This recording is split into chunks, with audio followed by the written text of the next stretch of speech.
오늘은 어떤 시청자님의 댓글을 참고하여 영상을 만들어 봤습니다. 궁금한 게 있으신 시청자분들은 편하게 댓글을 남겨주시면 영상 제작해 보도록 하겠습니다.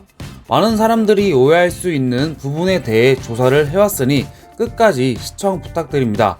첫째로, 정액이 단백질로 이루어져 있어 이를 자주 배출했을 때 단백질 부족으로 근손실이 올 수 있지 않을까 생각할 수 있는데요. 우선 남성이 사정을 했을 시에 배출되는 양은 약 2에서 4g 정도라고 합니다. 그마저도 80%는 물로 이루어져 있고 이 중 단백질은 150mg 정도라고 합니다. 100번 사정해야 15g의 단백질을 배출하게 되는 것입니다. 닭가슴살 100g에 약 25g 정도의 단백질이 포함되어 있으니 사정으로 인한 단백질 부족은 걱정하지 않아도 될 것 같습니다. 둘째로는 자위를 하면 남성 호르몬이 감소하여 근육 성장에 방해를 할 것이라는 것인데요. 실제로 한 논문에 따르면 3주간 성적인 금욕 중에는 남성 호르몬 농도가 현저하게 증가하였다고 합니다. 하지만 과도한 금욕을 하는 것은 스트레스를 증가시키는데요.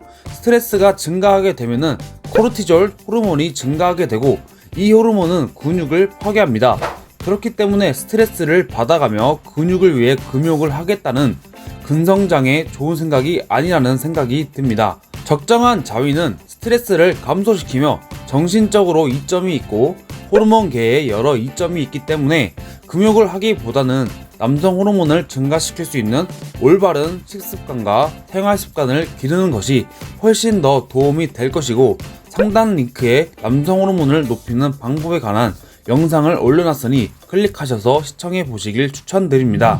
셋째로는 자위를 하고 나면 너무 피곤해서 운동이 잘 안된다는 것입니다. 맞습니다. 자위 후에는 굉장한 피곤함이 몰려오며 이때는 운동을 하거나 공부를 하는데 집중이 쉽지 않으실 겁니다. 하지만 이것은 육체적인 피로가 아닌 자위를 하며 발생하는 각성으로 인한 뇌의 정신적인 피로입니다. 즉 신경계의 피로인데요. 신경계가 피로했을 때는 우리는 근육을 100% 활용할 수 없기 때문에 자위 후 운동이 집중이 잘 되지 않는 것입니다.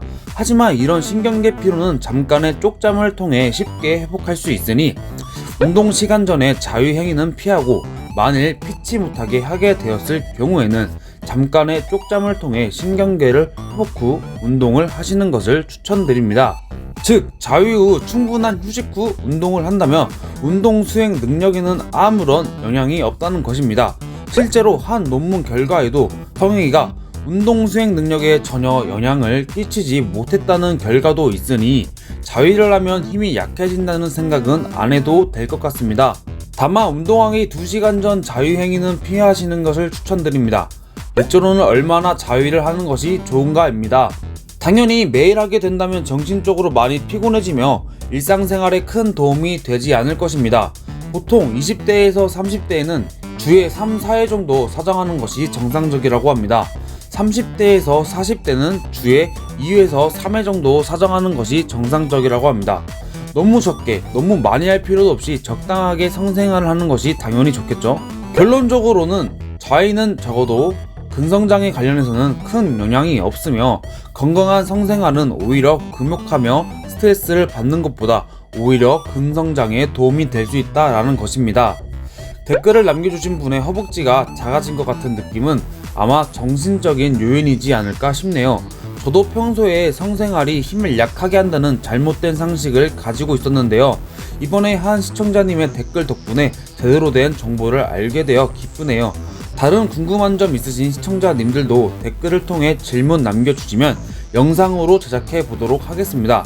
오늘 주제가 마음에 드셨다면 구독과 좋아요 부탁드리고요.